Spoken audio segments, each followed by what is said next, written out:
बिस्मिल्लाहिर्रहमानिर्रहीम। मेरे अजीज दोस्तों, इस वीडियो में हम जानेंगे दास्तान करबला यानी उस अलमनाक वाक़ये की पूरी कहानी जिसने इस्लामी तारीख को खून से लिख दिया। इसलिए इस वीडियो को आखिर तक जरूर देखें ताकि आप इस पूरी रूह पर असर करने वाली दास्तान को समझ सकें। प्यारे दोस्तों, यजीद अमीर मुआविया का बेटा था। यह बनी उमैया खानदान का वह बदनसीब और बदबख्त शख्स है जिसकी पेशानी पर नवासे रसूल हजरत इमाम हुसैन रज़ियल्लाहु ताला अन्हु के तिल का सियाह दाग लगा हुआ है। वह दाग जो न सिर्फ दुनिया में लानतों की वजह बना बल्कि क़यामत तक लोग उस पर लानत भेजते रहेंगे। यजीद की पैदाइश 25 हिजरी में हुई। उसकी मां का नाम मैसून बिनते नज़्द कल्बी था। यह शख्स अपनी शक्ल व सूरत में बदसूरत, अपनी आदतों में फाहिश, शराबी, बदकिरदार, बेदीन और बेहया था। उसमें ना अखलाक था, ना दीन की गैरत, ना अदब, ना शर्म। ऐसा आदमी जो इस्लाम की इज्जत और रसूलुल्लाह सल्लल्लाहु अलैहि वसल्लम के अहले बैत की मुकद्दस शख्सियत को रौंद डालने की जुर्रत कर बैठा। जब हजरत अमीर मुआविया की वफात हुई तो यजीद ने ताज ओ तख्त संभालते ही पहला काम यह किया कि हर सूबे के हाकिमों को बैत लेने का हुक्म जारी किया। मदीना मुनव्वरा का गवर्नर उस वक्त वलीद बिन उकबा था।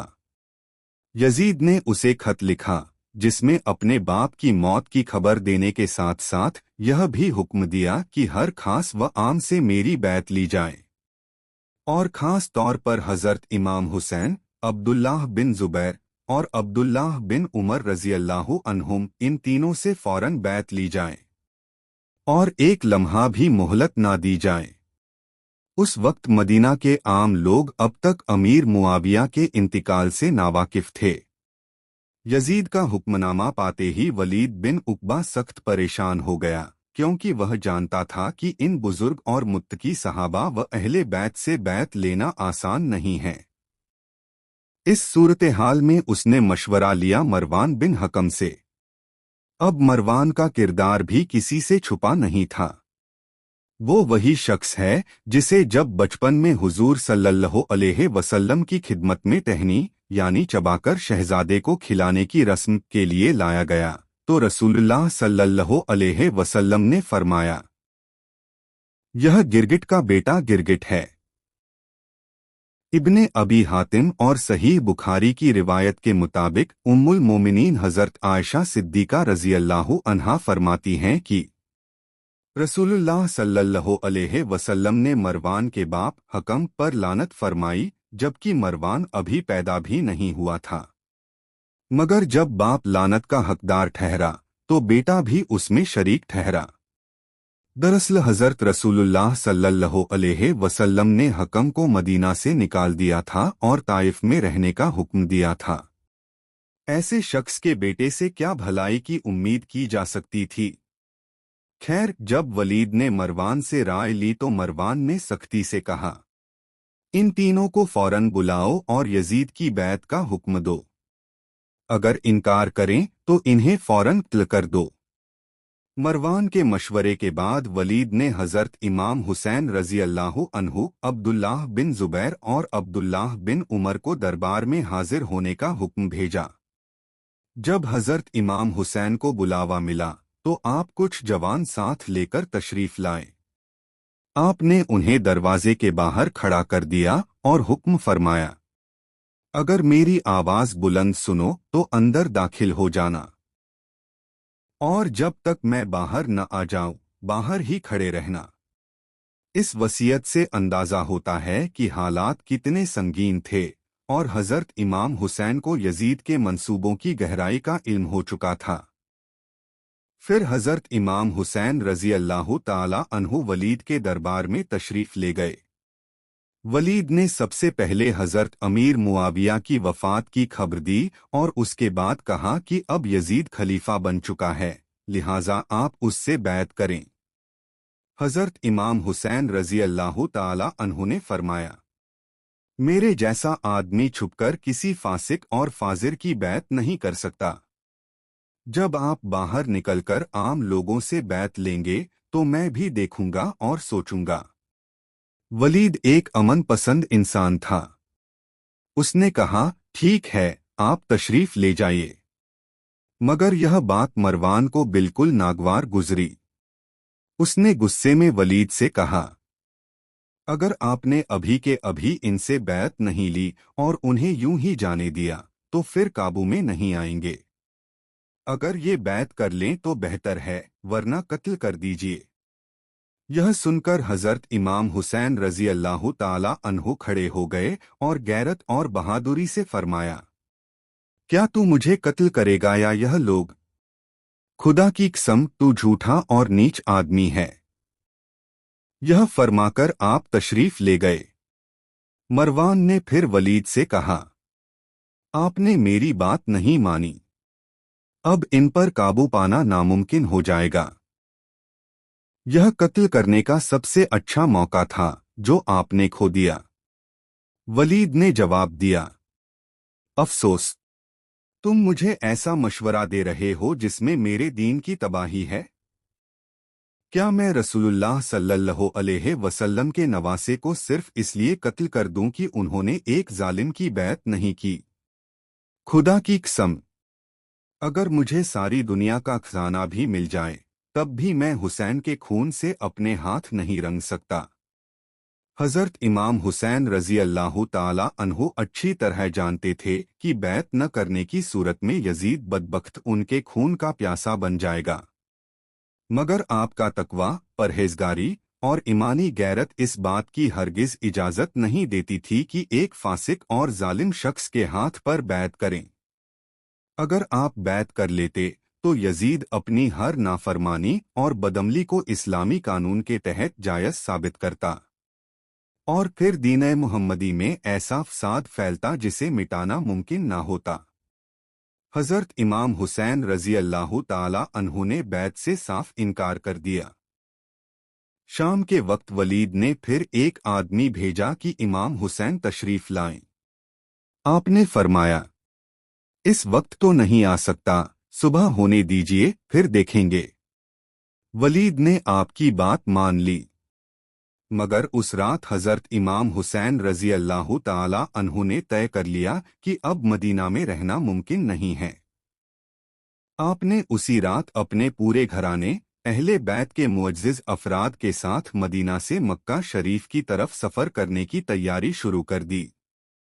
मदीना मुनव्वरा, वह शहर जो हुजूर पाक सल्लल्लाहु ताला अलैहि वसल्लम को सारी दुनिया के शहरों से ज्यादा अजीज था। जैसा कि रसूलुल्लाह सल्लल्लाहु अलैहि वसल्लम ने फरमाया, कोई नबी उसी जगह इंतकाल करता है जो जगह उसे सारी ज़मीन से ज्यादा प्यारी होती है।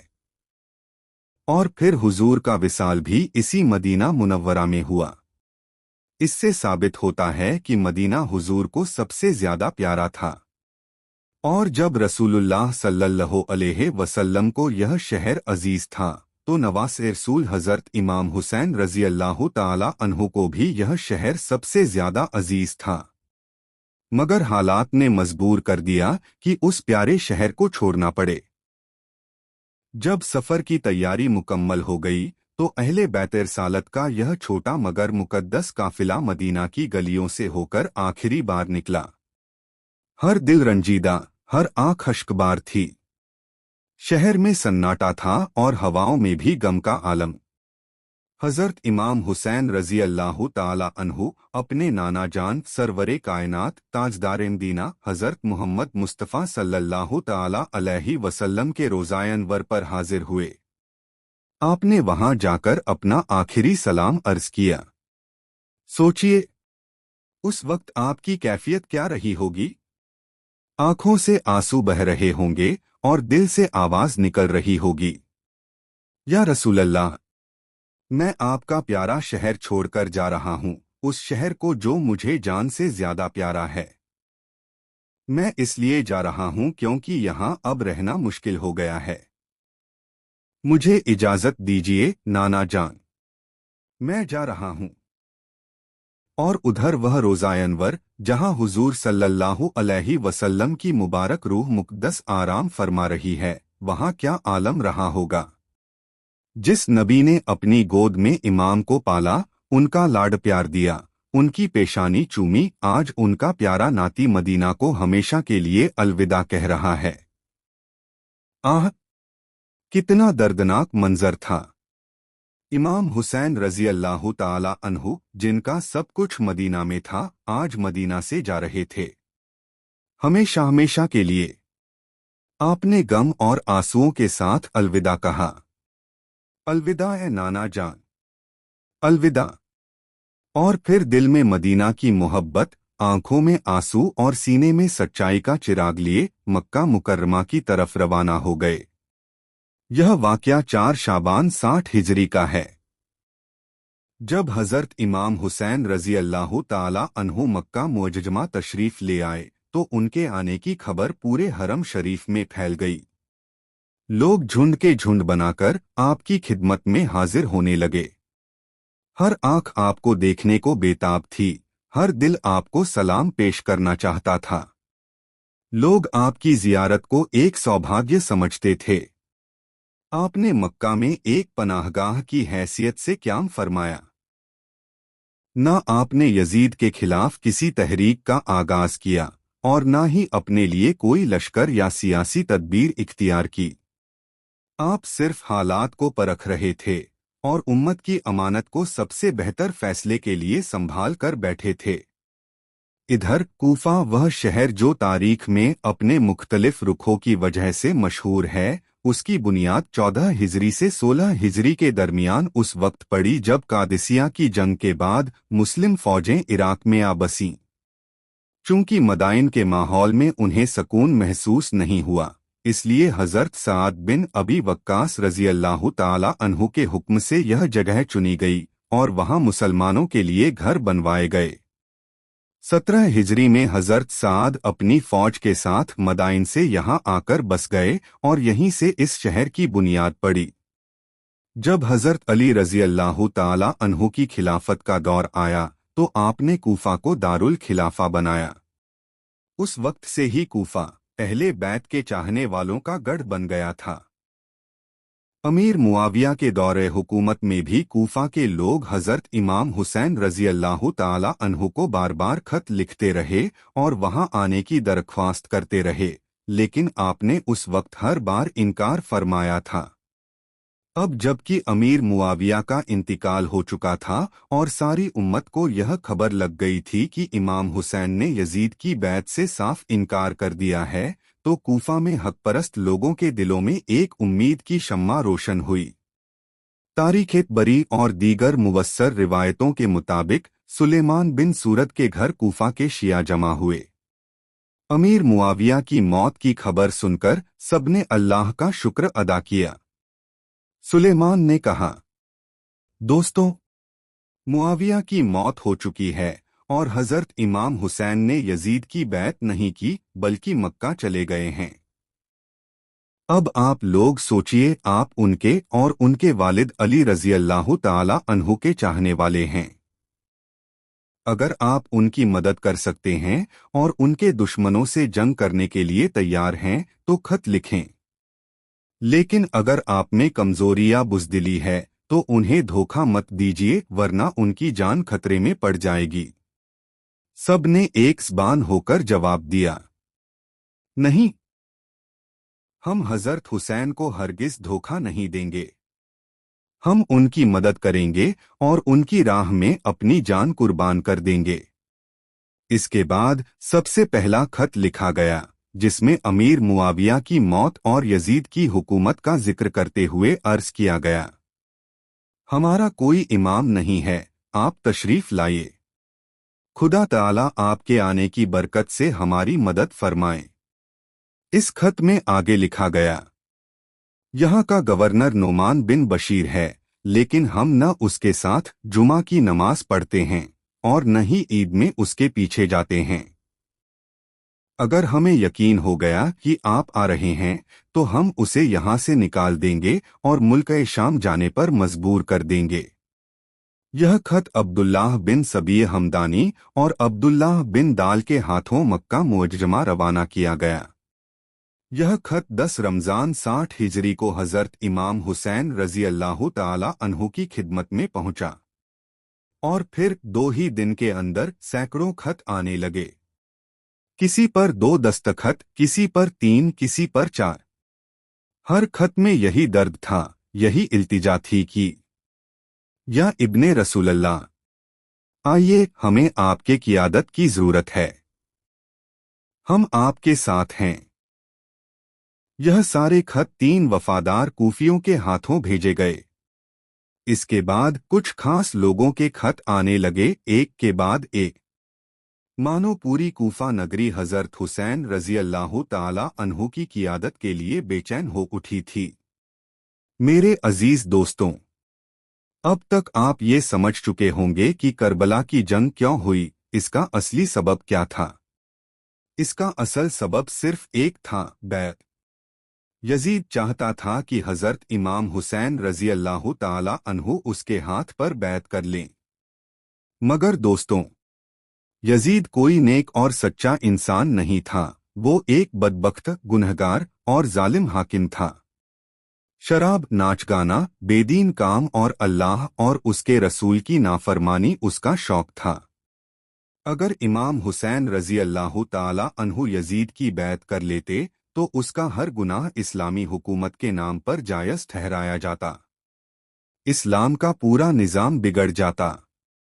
दीन में ऐसा फसाद फैलता जिसे रोकना फिर किसी के बस की बात नहीं होती। इसलिए इमाम हुसैन ने हक और सच्चाई का रास्ता अपनाया, भले ही इसके बदले में उन्हें अपनी जान और अपने घर वालों की जान क्यों न कुर्बान करनी पड़े।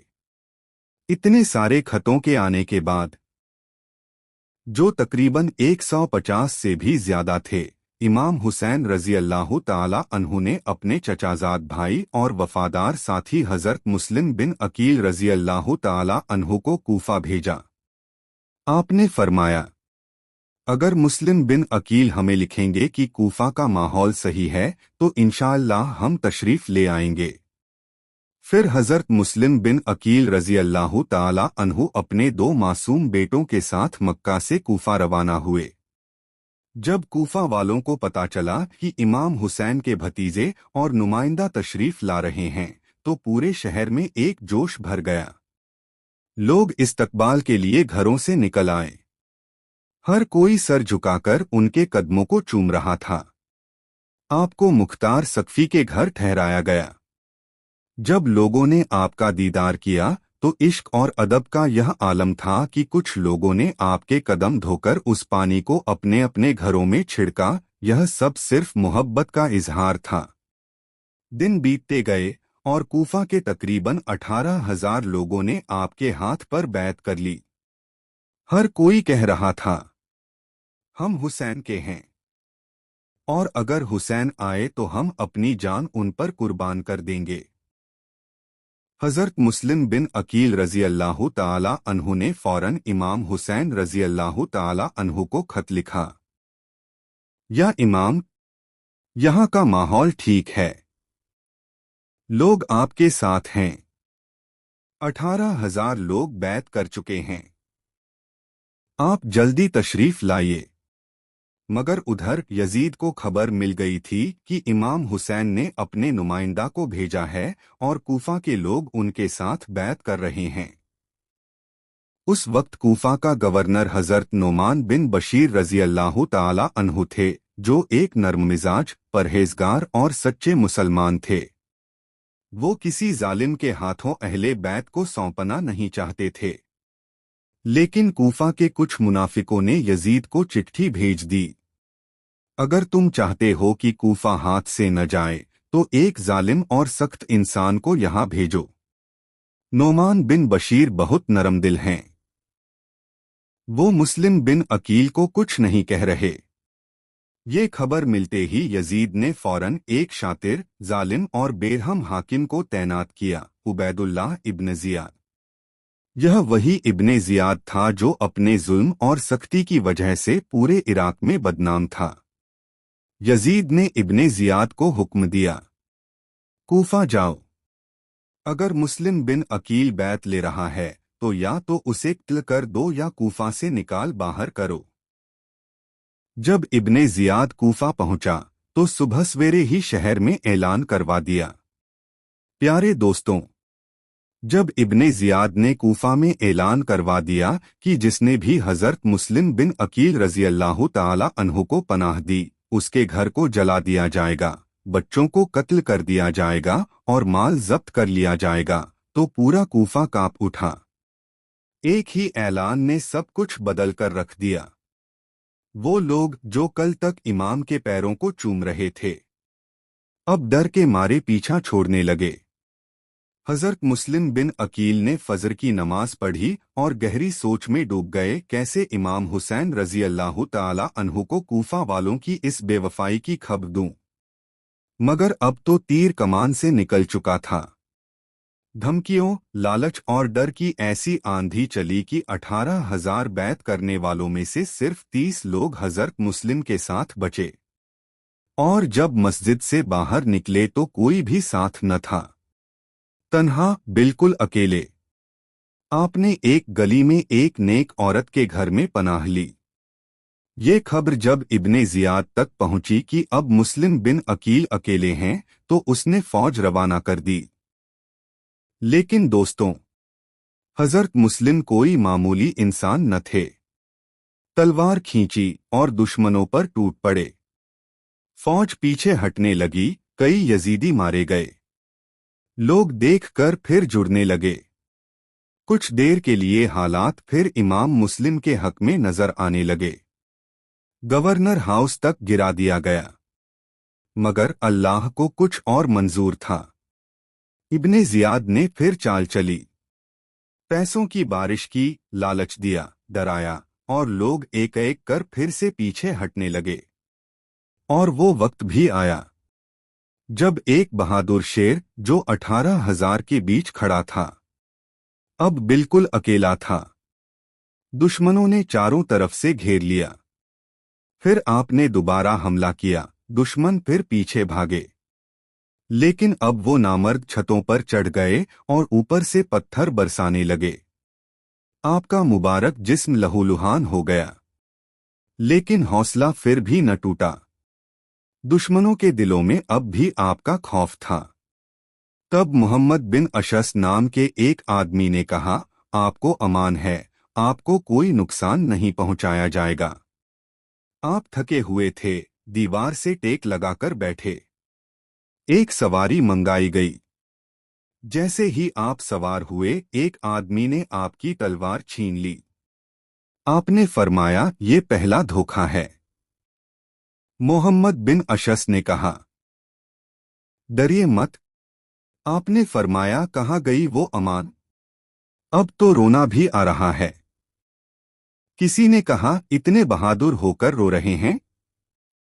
आपने इरशाद फरमाया, मैं अपने लिए नहीं रो रहा, मैं तो हुसैन और आले हुसैन के लिए रो रहा हूं, जो तुम्हारे बुलावे पर इत्मीनान से आ रहे होंगे।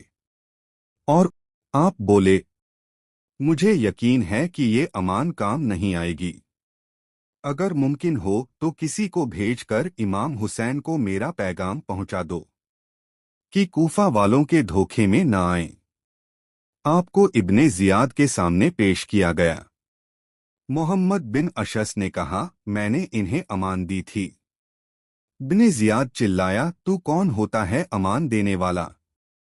हम तुझे लाने भेजते हैं, अमान देने नहीं।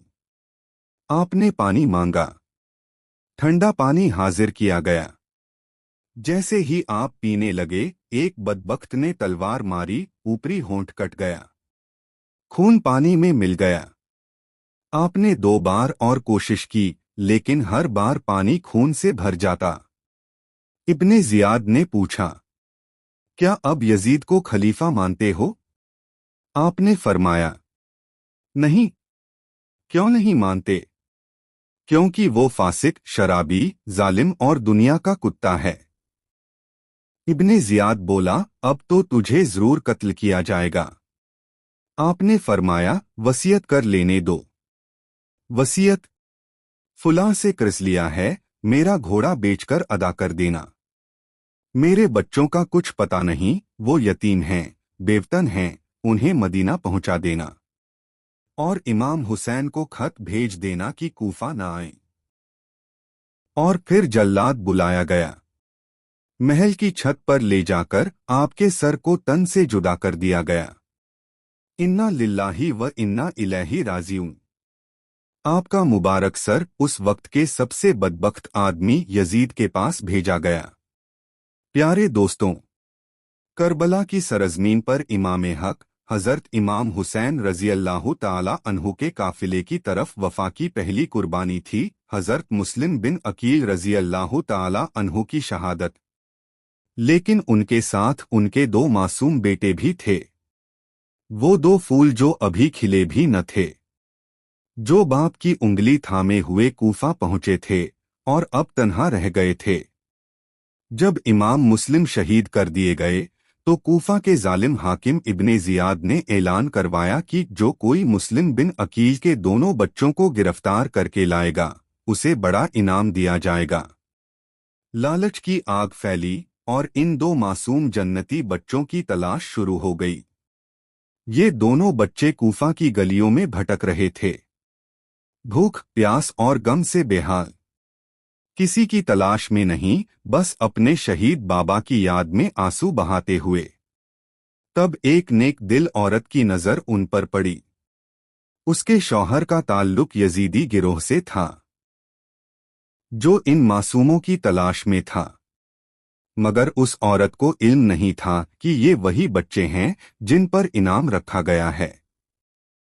وہ عورت ان معصوموں کو اپنے گھر لے آئی، بڑے پیار سے کھانا کھلایا، سر سہلایا، ماں کی ممتا لٹائی اور اپنے آنگن میں انہیں سلا دیا۔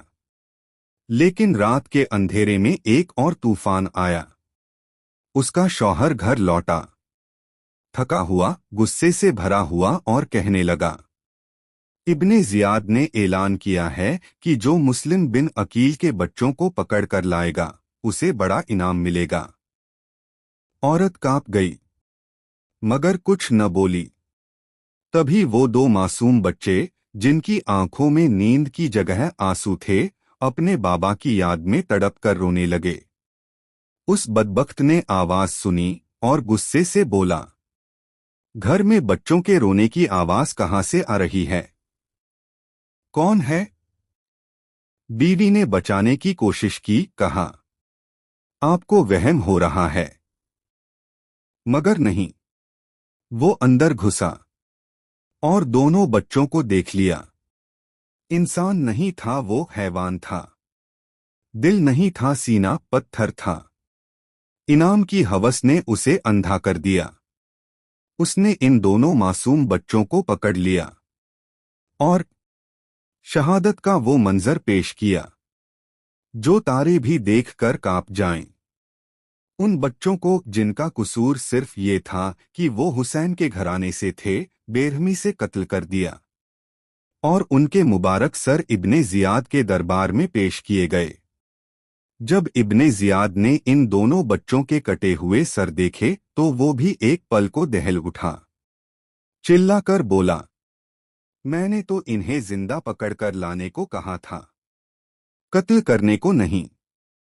غضب میں آ کر اس بدبخت شخص کو بھی سزا دی گئی، جان سے مار دیا گیا۔ نہ کوئی انعام ملا، نہ کوئی تعریف، صرف ایک بددعا، ایک لعنت۔ دوستوں، یہ صرف ایک قصہ نہیں، یہ حسینی گھرانے کی سچی وفا، عظمت اور صبر کی مثال ہے۔ وہ معصوم بچے جنہوں نے نہ ہاتھ میں تلوار پکڑی، نہ کسی سے دشمنی کی، صرف حسین کے نام پر قربان ہو گئے۔ انا للہ و انا الیہ راجعون۔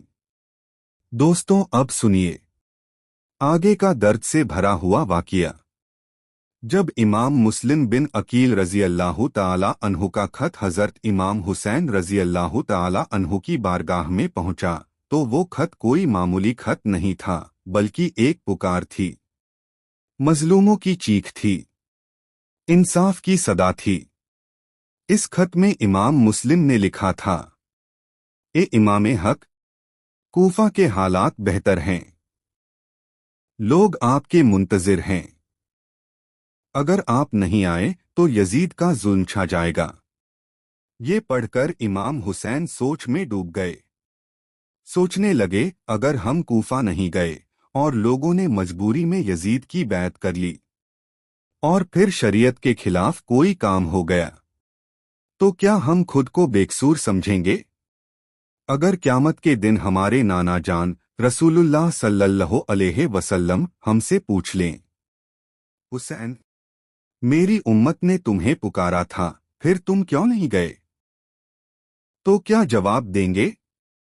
اور اگر رب العالمین نے پوچھ لیا کہ تم اسلام کے وارث تھے مگر تم نے مدد کی پکار سن کر بھی خاموشی اختیار کی، تو کیا منہ دکھائیں گے؟ یہی سوچ کر حضرت امام حسین نے کوفہ جانے کا ارادہ کر لیا۔ جب مکہ والوں کو اس ارادے کی خبر ملی تو پورے مکہ میں اداسی پھیل گئی۔ بڑے بڑے صحابہ کرام حاضر ہوئے، حضرت عبداللہ ابن عباس، حضرت جابر، حضرت ابو سعید خدری، حضرت عبداللہ ابن عمر، سب نے منع کیا۔ کہا، یا امام، کوفہ والوں کی باتیں مت مانیے۔ یہی لوگ پہلے آپ کے والد حضرت علی اور بھائی حضرت حسن رضی اللہ تعالی عنہما سے بے وفائی کر چکے ہیں۔ یہ لوگ پیسے کے پجاری ہیں، تلواریں ان کی نہیں یزید کی ہیں۔ ہمیں ڈر ہے یا امام کہ یہی لوگ آپ کو دھوکہ دیں گے اور پھر بے یار و مددگار چھوڑ دیں گے اور وہی لوگ آپ کو قتل کرنے والوں میں شامل ہوں گے۔ لیکن امام حسین کا جواب تھا، ہمیں مت روکو، اگر آج ہم نہیں گئے تو نبی کے دین کی شان ختم ہو جائے گی، ہمارے گھر کی آن بان مٹ جائے گی، اور کل رب کے سامنے کیا جواب دیں گے؟ صحابہ نے آخری کوشش کی، کہا تو آپ اکیلے چلے جائیں، اہل بیت کو ساتھ مت لے جائیے۔ مگر امام حسین نے فرمایا، نہیں، ہم حق کی راہ پر ہیں اور حق کے لیے پورے گھرانے کو ساتھ لے کر جائیں گے۔ ہم کسی سمجھوتے کے لیے پیدا نہیں ہوئے، ہم قربانی کے لیے پیدا ہوئے ہیں۔ 3 ذی الحجہ 60 ہجری کو امام حسین رضی اللہ تعالی عنہ نے مکہ سے کوفہ کی طرف رخ کیا۔ ساتھ تھے 72 وفادار، جن میں اہل بیت، بچے، بوڑھے، جوان اور خادم شامل تھے۔ آپ کے ساتھ حضرت زین العابدین 22 سال کے، بیمار مگر صبر کا کوہ گرا، حضرت علی اکبر 18 سال کے جوان جو حضور کی شکل میں اپنی مثال تھے، حضرت علی اصغر 6 مہینے کے دودھموہے پھول، آپ کی لاڈلی بیٹی سیدہ سکینہ جنت کی عورتوں کی سردار، اور بہت سے اہل بیت جن کا نام اگر لیا جائے تو وقت کم پڑ جائے۔ جب آپ مدینہ سے باہر نکلے تو حاکم مدینہ عمرو بن سعید نے ایک بڑی فوج بھیج کر راستہ روکا اور 3000 کے لشکر کے ساتھ آپ کے ساتھ کوفہ جانے کی درخواست کی، مگر امام حسین نے رکنے سے انکار کر دیا۔ صفا کے مقام پر مشہور شاعر فرزندق سے ملاقات ہوئی۔ امام حسین نے پوچھا، کوفہ والوں کے کیا حال ہیں؟ اس نے جواب دیا، دل آپ کے ساتھ ہیں مگر تلواریں یزید کے ساتھ ہوں گی۔ امام حسین نے سر جھکا کر کہا، تم نے سچا کہا، مگر ہر بات اللہ کے قدرت میں ہے۔ اگر ہماری مرضی کے مطابق ہوا تو ہم شکر کریں گے، اور اگر ہماری قسمت میں کچھ اور لکھا ہے تو ہم صبر کریں گے۔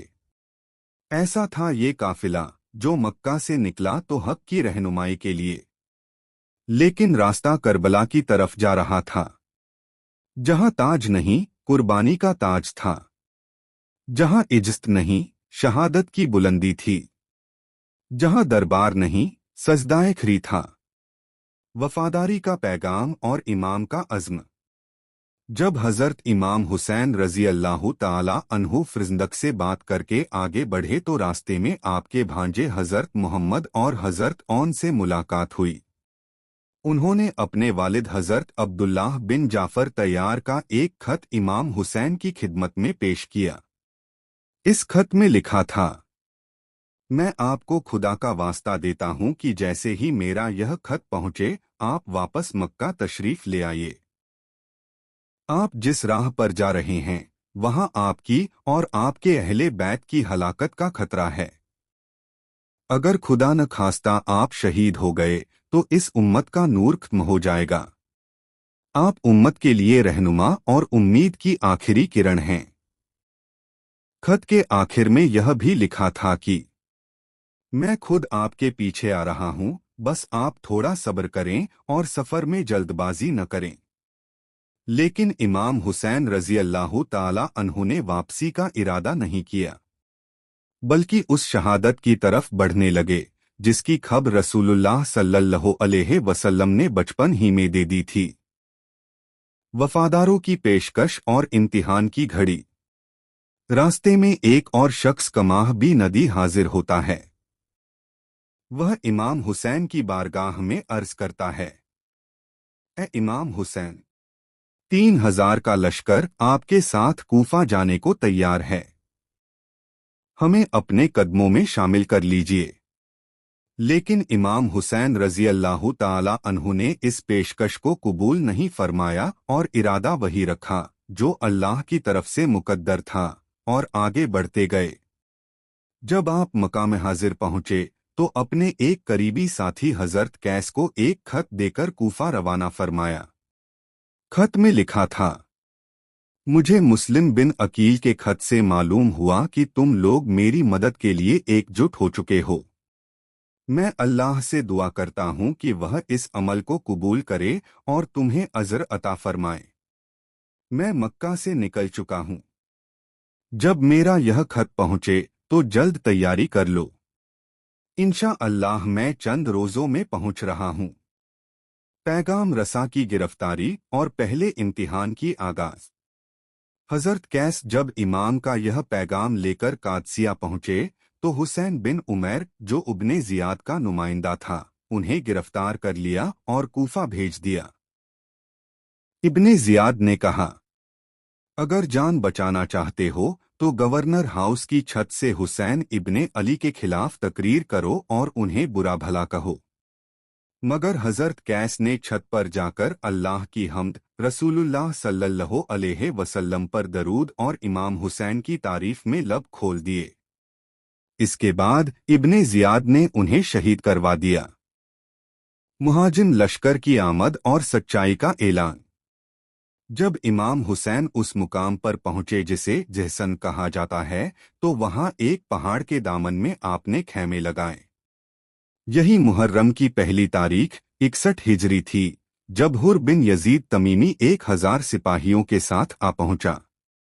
حضرت حر چپ رہے۔ جب جوہر کا وقت ہوا تو امام حسین نے اذان دلوائی اور حر و اس کے ساتھی بھی شامل ہوئے۔ نماز کے بعد امام حسین نے فرمایا، میں تمہارے بلاوے پر آیا ہوں۔ اگر تم واقعی اپنی بات پر قائم ہو تو بتاؤ، اور اگر اب تم نہیں چاہتے کہ میں کوفہ آؤں تو میں واپس چلا جاؤں گا۔ کوئی جواب نہیں آیا۔ پھر امام حسین نے تمام خط نکال کر لوگوں کو دکھائے۔ حر نے کہا، ہم ان لوگوں میں نہیں ہیں جنہوں نے یہ خط لکھے، مگر ہمیں حکم ہے کہ آپ کو ابن زیاد تک پہنچایا جائے۔ امام حسین نے فرمایا، اس سے تو بہتر ہے کہ تجھے موت آ جائے، لیکن ظالم کے سامنے سر جھکانا نہیں۔ کربلا کی سرزمین پر پہلا قدم امام عالی مقام کا ارشاد۔ جب حضرت امام حسین رضی اللہ عنہ نے اپنے قافلے کو سفر سے روکنے کا حکم دیا، اس وقت فضا میں ایک عجیب سی خاموشی تھی۔ حر اور اس کے سپاہیوں کے بیچ ایک کشمکش چل رہی تھی، نہ کوئی کھل کر جنگ کا حکم دے رہا تھا اور نہ ہی امن کی کوئی راہ نکل رہی تھی۔ امام حسین نے جب دیکھا کہ حر ان کے راستے کو روک رہا ہے تو آپ نے ایک نرم لیکن اثردار انداز میں سوال کیا، آخر تیرا مقصد کیا ہے؟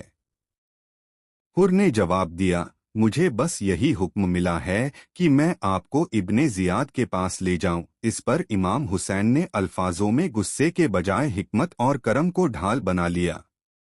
حر کی باتوں کا جواب دیتے ہوئے آپ نے فرمایا، خدا کی قسم، ایسا ہرگز نہیں ہوگا۔ بحث بڑھتی گئی، لیکن جنگ کی اجازت ابھی تک کسی کو نہیں تھی۔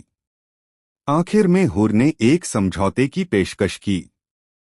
اس نے کہا، اگر آپ کوفہ نہیں جانا چاہتے تو کوئی ایسا راستہ چنیے جو نہ کوفہ کی طرف ہو اور نہ مدینہ کی طرف، تاکہ میں ابن زیاد کی رائے معلوم کر سکوں۔ رسیہ اور اجن کا راستہ اور نینوا کا مقام۔ امام حسین کو یہ بات پسند آئی۔ آپ نے اپنے قافلے کو رسیہ اور اجن کے راستے سے موڑ لیا۔ حر بھی ساتھ ساتھ چلا، لیکن دل میں الجھن لیے ہوئے۔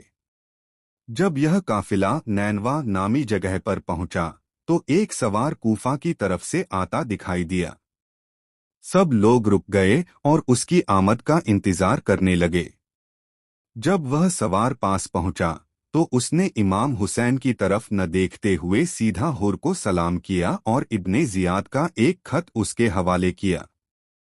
اس خط میں لکھا تھا، حسین کو آگے بڑھنے سے روک دو اور انہیں ایسی جگہ پر اترنے پر مجبور کرو جو ویران ہو، جہاں نہ چھاو ہو نہ پانی، اور جہاں پناہ کی کوئی جگہ نہ ہو۔ ساتھ ہی جو یہ خط لے کر گیا ہے وہ تمہارے ساتھ رہے گا تاکہ ہر خبر مجھے پہنچاتا رہے۔ امام حسین کا صبر اور اختیار کی آزمائش۔ جب یہ سخت حکم سامنے آیا تو امام حسین نے فرمایا، اچھا تو ہمیں سامنے والے گاؤں میں ٹھہرنے دو، لیکن حر نے انکار کر دیا، ہمیں حکم ہے کہ آپ ویران میدان میں ہی ٹھہریں، اور یاد رکھیے نگرانی آپ کے ہر قدم پر ہوگی۔ یہ سنتے ہی امام کے بہادر ساتھیوں کے دلوں میں ہلچل مچ گئی۔ حضرت زہر بن کین نے جوش میں کہا، اے امام عالی مقام، ابھی ان سے جنگ کر لیں تو آسان ہے، لیکن ان کے پیچھے جو لشکر آئے گا اس سے مقابلہ کرنا ہمارے لیے ناممکن ہوگا۔ مگر امام حسین نے اپنے اصول کا دامن تھامے رکھا۔ آپ نے فرمایا، ہم اپنی طرف سے جنگ کی شروعات نہیں کریں گے۔ کربلا کی سرزمین پر قدم۔ اس کے بعد آپ نے حر سے فرمایا، تو چلو کچھ اور آگے بڑھتے ہیں، اور جب آپ کچھ قدم ہی چلے تھے، حر کے سپاہی سامنے آ گئے اور بولے، بس اب یہیں ٹھہر جائیے، فرات یہاں سے دور نہیں ہے۔ امام حسین نے پوچھا، اس جگہ کا نام کیا ہے؟ لوگوں نے جواب دیا، اس جگہ کا نام کربلا ہے۔ یہ سنتے ہی امام حسین رضی اللہ عنہ گھوڑے سے اتر پڑے۔ آپ نے زمین پر نظر ڈالی اور گہرائی سے فرمایا، یہ کربلا ہے، یہی وہ جگہ ہے جہاں ہمارے قافلے کے اونٹ بیٹھیں گے، یہی ہمارا سامان اترے گا، اور یہی وہ جگہ ہے جہاں ہمارے خون بہائے جائیں گے۔ آپ کی آنکھوں میں ایک عجیب سا سکون اور ایک روحانی بے چینی تھی، جیسے کسی عظیم قربانی کی منزل سامنے ہو جسے قبول کر لینے کا اعلان ہو چکا ہو۔ کربلا کی دوسری تاریخ، ابتداء سازش، ابتداء صبر۔ یہ محرم کی 61 ہجری کی دوسری تاریخ تھی۔ رات کا وقت تھا، جمعرات کا دن تھا، لیکن فضا میں جمعے کی روشنیوں کے بجائے خوف اور سازش کی سیاہی چھائی ہوئی تھی۔ امام عالی مقام حضرت امام حسین رضی اللہ عنہ اور ان کا قافلہ سرزمین کربلا میں اتر چکا تھا۔ آپ کے ساتھ صرف 72 جانباز تھے، ان میں بچے، خواتین اور بوڑھے بھی شامل تھے۔ یہ کوئی لشکر نہیں تھا، نہ کوئی جنگ کا ارادہ تھا، نہ ہتھیاروں کا انبار، بلکہ یہ قافلہ تھا حق پر ڈٹے رہنے والوں کا، صبر کرنے والوں کا، اور اللہ کی رضا میں اپنی جان قربان کرنے والوں کا۔ دشمن کا لشکر 22,000 کی فوج، مگر سامنے کھڑا تھا یزیدی حکومت کا 22,000 کا لشکر۔ وہ لوگ جو کل تک خود امام حسین کو خط لکھ کر بلا رہے تھے، آج انہی کے خون کے پیاسے ہو گئے تھے۔ امام حسین نے انہیں للکارا، پوچھا، تم ہی نے مجھے خط لکھے تھے، تم نے ہی کہا تھا کہ کوفہ آ جائیے، ہم آپ کے ساتھ ہیں۔ اب اگر تم اپنے ان تو سے مکرتے ہو اور کہتے ہو کہ ہم نے نہیں بلایا تو میں اپنے ساتھیوں کے ساتھ واپس چلا جاتا ہوں۔ مگر وہ منافقین کہاں ماننے والے تھے؟ بولے، ٹھیک ہے، یزید سے بیعت کر لو، پھر جہاں چاہو چلے جاؤ، تمہیں کوئی نقصان نہیں پہنچائے گا۔ یہ سنتے ہی امام عالی مقام نے ایک اعلان کیا جو آج بھی حق اور باطل کے بیچ فاصلہ کھینچنے والی آواز ہے۔ یہ ہرگز نہیں ہو سکتا۔ نہ میں ظالم کی بیعت کروں گا اور نہ ذلت کی زندگی قبول کروں گا۔ رات کا عالم عبادت اور آنکھوں سے گرتے آنسو۔ اس رات امام حسین نے فضا میں ایک روحانی سکون کے ساتھ فرمایا، ہمیں یہ رات عبادت میں گزار لینے دو۔ دشمنوں نے بھی کچھ دیر کے لیے حیا دکھاتے ہوئے اجازت دی۔ پھر کیا تھا اس رات؟ کربلا کی زمین پر نعرے نہیں، سجدے گونج رہے تھے۔ امام حسین اور ان کے وفادار ساتھیوں نے ساری رات اللہ کے سامنے جھک کر دعاؤں میں آنسو بہا کر اپنے رب سے آخری ملاقات کی تیاری کی۔ فجر کی نماز، بھوکے پیاسے مگر روح سے تازہ۔ صبح ہوئی۔ 3 دن سے یہ لوگ بھوکے تھے، پیاسے تھے۔ فرات کا پانی سامنے بہہ رہا تھا لیکن انہیں ایک قطرہ بھی نصیب نہیں ہوا۔ اس کے باوجود امام حسین نے اپنے ساتھیوں کے ساتھ فجر کی نماز ادا کی۔ جس سکون، جس خشوع اور جس صبر سے وہ نماز ادا کی گئی، وہ ایمان والوں کے لیے ہمیشہ کی مثال بن گئی۔ نکارہ جنگ اور سازش کی حد۔ اب میدان سجا دیا گیا تھا۔ یزیدی لشکر نے جنگ کا نکارہ بجا دیا۔ یہ وہی لوگ تھے جو امام کو مہمان بنا کر بلا رہے تھے اور اب انہی کے خون کے پیاسے ہو گئے تھے۔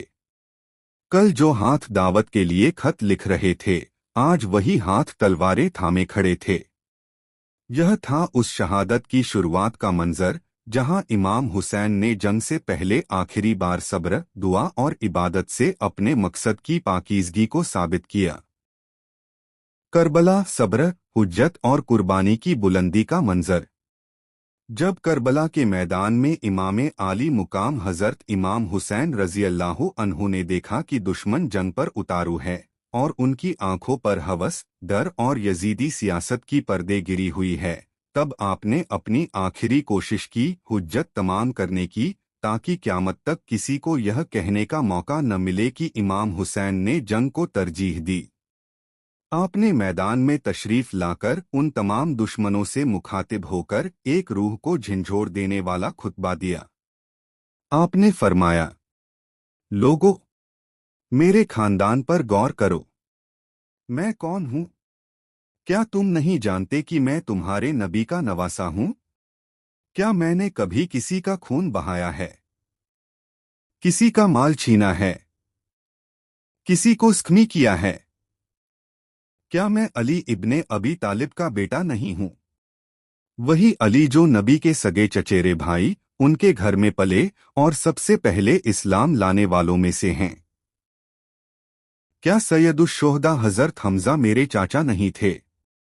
اور وہ جعفر طیار جن کے لیے رسول اللہ نے کہا تھا کہ وہ جنت میں 2 پروں کے ساتھ اڑیں گے، کیا وہ میرے ہی چاچا نہیں تھے؟ کیا تم نے اللہ کے رسول سے نہیں سنا کہ حسن اور حسین جنتی نوجوانوں کے سردار ہیں؟ امام حسین نے یہ سب باتیں اس لیے کی تاکہ شاید کسی دل پر اثر ہو جائے، لیکن جن کے دل پر دنیا کی مہر لگ چکی تھی ان کے لیے یہ الفاظ بھی بے معنی تھے۔ آپ نے آگے فرمایا، اگر تم میری بات کو جھوٹ سمجھتے ہو تو جاؤ، ابو سعید خدری، انس بن مالک، ثابت بن عبداللہ انصاری جیسے صحابہ ابھی زندہ ہیں، ان سے پوچھ لو، کیا یہ سب تمہیں میرا خون بہانے سے روکنے کے لیے کافی نہیں؟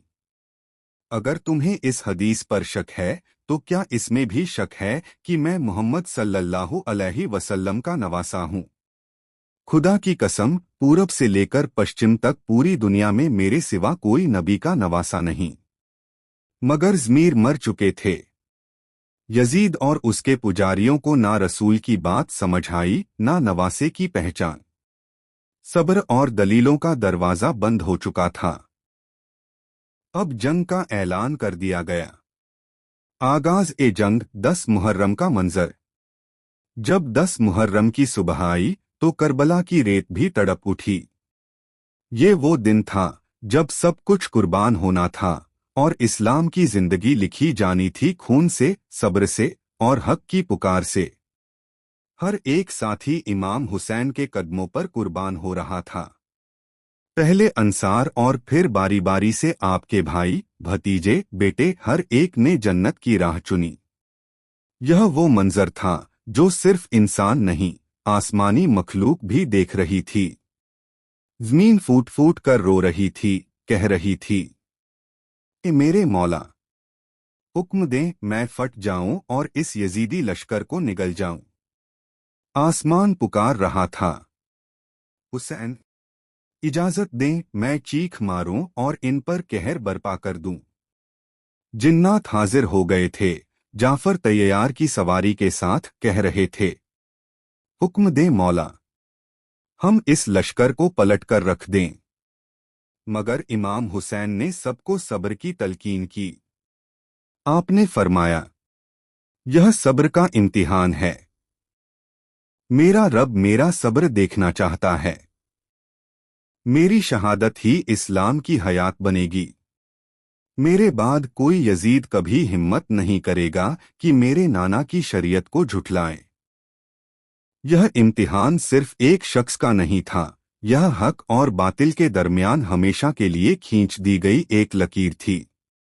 सब देख रहे थे, जमीन, आसमान, फरिश्ते, औलिया, अंबिया कि हुसैन कैसे सब्र करता है, कैसे हक के लिए अपने अजीजों की जान देता है और कैसे इस्लाम को अपने खून से जिंदा करता है। जब मैदाने करबला में एक एक करके इमाम हुसैन के जानिसार शहीद होते गए तो अब बारी आ गई उस बेटे की जिसकी जवानी रसूलुल्लाह सल्लल्लाहु अलैहि वसल्लम को याद आ जाया करती थी, हजरत अली अकबर। इमाम हुसैन ने जब अपने जवान बेटे को जंग की इजाजत दी और फिर जब उनका सीना चीरकर तीर निकाला तो उस वक्त एक बाप का दिल किस कदर टूटा होगा, सिर्फ अल्लाह ही जानता है। फिर आपने अपने 6 महीने के मासूम बेटे अली असगर को गोद में उठाया। उस मासूम को जिसने अभी बोलना भी नहीं सीखा था, पानी मांगने के लिए तीर की ज़बान में जवाब मिला, और वो भी तीर जो हजारों के लश्कर से निकला हुआ था और जो अली असगर की नन्ही गर्दन के आर पार हो गया। आखिरी अलविदा। जब अब कोई बाकी न बचा तो इमाम हुसैन अलैहिस्सलाम खेमे की जानिब लौटे। बीबियों को अलविदा कहा, अपने बेटे इमाम सज्जाद को वसीयत की, बेटा, इस्लाम के लिए हर तकलीफ को सब्र के साथ बर्दाश्त करना, लेकिन हर जगह हर वक्त अपने नाना की रिसालत की गवाही देते रहना। फिर आपने अपनी प्यारी बेटी सैयदा सकीना से जुदाई का वक्त आया। घोड़े जुल्जनाह को सवारी का हुक्म दिया, लेकिन वो आगे न बढ़ा। जब इमाम हुसैन नीचे उतरते हैं तो देखते हैं सकीना अपने अब्बा के घोड़े के पैर पकड़कर बैठी है। इमाम ने झुककर कहा, मेरी प्यारी बेटी सकीना, अपने बाबा को अलविदा कहो। सकीना ने रोते हुए कहा, बाबा, सुबह से जो भी मैदान गया है वो लौटकर नहीं आया। इमाम हुसैन ने आंसू पोंछते हुए कहा, मेरी बेटी, हमारे खून से ही तुम्हारे नाना का दीन जिंदा रहेगा। सब्र करो। मुकाबला ए आखिर हुसैन की गूंजती हुई हुज्जत। अब इमाम हुसैन मैदान में तशरीफ लाते हैं और बाजे बुलंद पुकारते हैं, ऐ लोगो, मैं रसूलुल्लाह का नवासा हुसैन हूँ, फातिमा का बेटा, अली का लाल। क्यों मुझे कत्ल करना चाहते हो? क्या मैंने किसी को मारा है? किसी का माल लूटा है? या शरीयत में कोई बदलाव किया है? दुश्मन की फौज चीख उठती है, हम तुझे तेरे बाप अली के बदले में कत्ल करना चाहते हैं। इमाम हुसैन ने चीख कर फरमाया, आज इस्लाम का जो परचम तुम लहरा रहे हो वो मेरे बाप अली ने खैबर और खंदक में लहराया था। अगर अली न होते तो इस्लाम का नाम लेने वाला न होता, और आज तुम उसी अली की औलाद को इस वीराने में भूखा प्यासा कत्ल कर रहे हो। आखिरी हमला, सब्र की हद, शहादत की बुलंदी। उमर बिन सरद कहता है, हुसैन की बात मत सुनो, हमला कर दो। जंग का ऐलान हुआ, लेकिन ये कौन सी जंग थी? 3 दिन का भूखा प्यासा एक शेर था, सामने हजारों का लश्कर। जिसे भी इमाम के सामने लाया गया वो खाक हुआ। लश्कर यजीद डर कर पीछे हट रहा था। फिर शिम्र और उमर बिन सरद ने सोचा, ये अली का बेटा है, इससे आमने सामने लड़ना नामुमकिन है। उन्होंने हुक्म दिया, एक साथ हमला करो, दूर से तीर मारो और आधी फौज जाकर खेमों को आग लगा दे। हजारों ने इमाम हुसैन को चारों तरफ से घेर लिया। दूर दूर से तीर, नेज़े, तलवारें और जो कुछ पास न था वो करबला की गर्म मिट्टी उठाकर हुसैन पर फेंकते। इतने तीर बरसाए गए कि आपका मुबारक जिस्म न तो जमीन पर था न घोड़े पर, वो तीरों के मसंद पर था। शहादत का आखिरी लम्हा। आसमान रो पड़ा। तारीख लिखती है, इमाम हुसैन सजदा करना चाहते हैं, लेकिन तीरों से लदा जिस्म न जमीन तक पहुंच पा रहा है न उठ पा रहा है। जिनके पास तलवार थी वो तलवार मारते हैं, जिनके पास तीर थे वो तीर मारते हैं, और जिनके पास कुछ नहीं था वो मिट्टी फेंकते हैं। जो भी आपके करीब आता आपके चेहरे में रसूलुल्लाह का चेहरा देखता और चीख कर भाग जाता। तभी शिम्र आगे बढ़ता है, आपका अमामा उतारता है, आपके बालों में हाथ डालता है, छुरी को गले पर रखता है। फलक चीख पड़ा, अंबिया रो उठे। हजरत आदम बोले, या रसूलुल्लाह, मैं आगे नहीं देख सकता। हजरत नूह बोले, मैं भी नहीं देख सकता। हजरत इब्राहीम बोले, मैंने अपने बेटे की कुर्बानी पर आंखों पर पट्टी बांध ली थी, यह मंजर नहीं देख सकता। रसूलुल्लाह ने आंखें बंद कर लीं, अली, अब मैं नहीं देख सकता। हजरत अली ने भी आंखें बंद कर लीं, फातिमा, अब तू देख ले। बीबी फातिमा मक्तल में तशरीफ लाईं और शिम्र से फरमाया, मत मार मेरे हुसैन को, मत मार। मैंने चक्की पीस कर इसे पाला है, यह तुम्हारे रसूल का नवासा है। मगर शिम्र रुकता नहीं। अलविदा ए हुसैन, सब्र का सवा। जब आखिरी वार चलता है तो इमाम हुसैन के लब हिलते हैं। शिम्र कान लगाता है, शायद बद्दुआ हो, मगर आप फरमा रहे होते हैं, ए अल्लाह, मेरे बच्चों की कुर्बानी कबूल फरमा, मेरे खानदान की कुर्बानी को कबूल फरमा। तू आला है, तू अजीम है। अगर मेरी 70 जानें भी होती तो भी तुझ पर कुर्बान कर देता। और फिर हुसैन शहीद हो गए। इन्ना लिल्लाही व इन्ना इलैही राजिऊन। करबला के बाद असीरियों का सफर, आंसुओं और सब्र का कारवां। शहादत हुसैन के बाद जब इमाम हुसैन रजी अल्लाहु अन्हु की शहादत हो चुकी, उनके जिस्म को नेज़ों और तलवारों से जख्मी करके यजीदी फौजों ने जब घोड़ों से कुचल दिया, उस वक्त करबला का मैदान खून, धूल और आहों से भर चुका था। इधर खेमों में नन्ही सकीना, बीबी ज़ैनब, बीबी उम्मे कुलसूम और तमाम औरतें और बच्चे सब बिखरे हुए थे। हर चेहरा उदास, हर आंख नम और हर लब पर एक ही सवाल, हमारे हुसैन कहाँ हैं? खेमों को जलाया गया, औरतों को कैद किया गया। जंग के बाद जब यजीदी लश्कर ने हमला खत्म किया तो उसने सिर्फ मर्दों को कत्ल नहीं किया, बल्कि अब औरतों और बच्चों को भी निशाना बनाया। बीबी ज़ैनब सलामुल्लाह अलैहा, जो इमाम हुसैन की बहन थीं, अब इस कारवां की सरपरस्त थीं। उन्होंने जली हुई चादरें संभाली, बच्चों को इकट्ठा किया और जुल्म की इस आग में सब्र की चट्टान बनकर खड़ी रहीं। सर हुसैन नेज़े पर। इधर इमाम हुसैन का मुबारक सर, जिसे रसूलुल्लाह ने अपनी गोद में रखा था, जिसे चूमा था, अब एक नेज़े पर चढ़ाकर कूफा की गलियों में फिराया गया। इसी तरह हजरत अली अकबर, हजरत कासिम, हजरत अब्बास और दीगर शहीदों के सर भी नेज़ों पर सजे हुए थे, और उनके पीछे पीछे इमाम ज़ैनुल आबिदीन, जो बीमारी के आलम में थे, और बीबी ज़ैनब, एक बेबस बहन जो अब उम्मत की मां बनकर खड़ी थीं। कूफा की तरफ सफर, जुल्म का पहला मंजिल। जब ये असीर कारवां कूफा पहुंचा तो वहां भीड़ जमा थी। लोग तज्जुब से देख रहे थे कि ये कौन हैं। जैसे ही किसी ने पूछा और जवाब मिला, ये हुसैन के घर वाले हैं, तो कुछ के होश उड़ गए, कुछ रो पड़े और कुछ शर्मिंदा हुए। मगर यजीदी हुक्मरानों ने किसी को करीब न आने दिया। बीबी ज़ैनब ने कूफा में जब खुतबा दिया तो पूरी फिजा हिल गई।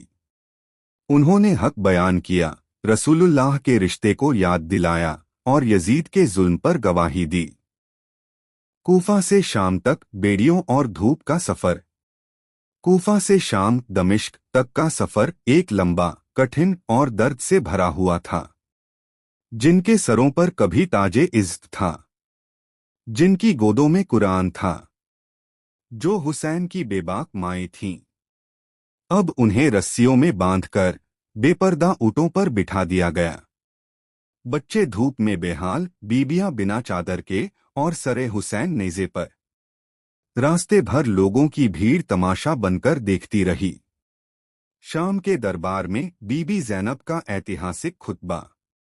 जब काफिला शाम पहुंचा तो यजीद के महल को सजाया गया, बाजारों को आरास्ता किया गया और दरबार में एक जश्न का माहौल बना दिया गया। यजीद के सामने जब ये असीर लाए गए तो उसने ताना मारते हुए कहा, देखा खुदा ने किसे फतह दी। मगर उसी दरबार में बीबी ज़ैनब खड़ी हुई, बिना पर्दे मगर इज़्ज़त और तौकीर के साथ, और ऐसा खुतबा दिया जो क़यामत तक जुल्म के ताज को हिलाता रहेगा। उन्होंने कहा, ऐ यजीद, तू समझता है कि आज तुझे जीत मिली है? नहीं, तेरा वक्त आ चुका है। तूने रसूलुल्लाह के नवासे को कत्ल किया, तूने औलादे पैगंबर को दर दर फिराया। मगर सुन, हमारी कुर्बानी जाया नहीं जाएगी। शाम से मदीना वापसी का सोजनाक सफर।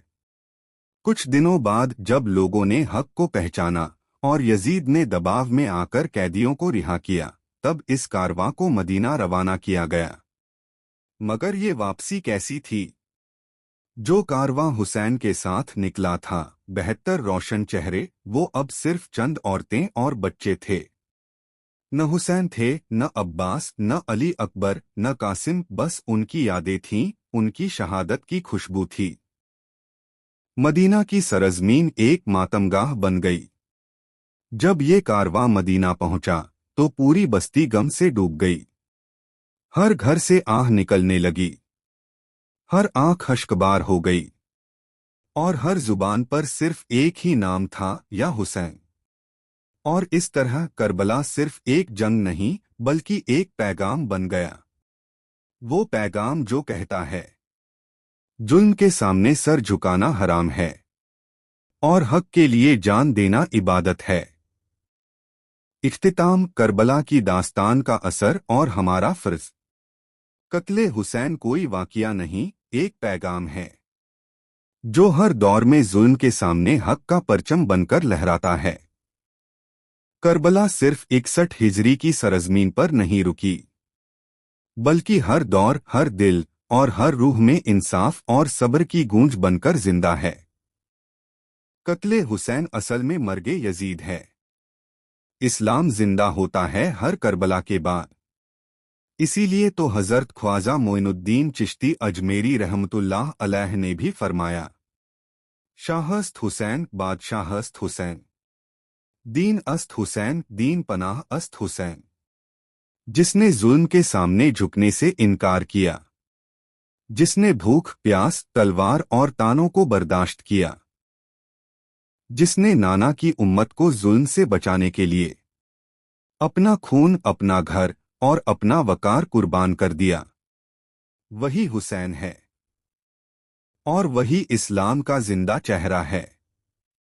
आज भी जब कोई मजबूर, माजलूम, बेबस इंसान हक के लिए आवाज बुलंद करता है तो वो हुसैनी बन जाता है, और जब कोई जालिम कुर्सी के लिए इंसाफ कुचलता है तो वो यजीदी बन जाता है।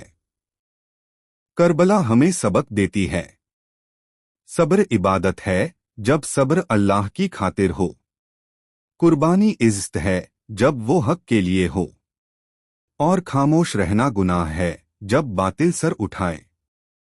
आज अगर हम हुसैनी बनना चाहते हैं तो सिर्फ आंसू बहाने से नहीं, बल्कि उनकी सीरत अपनाने से बनेंगे।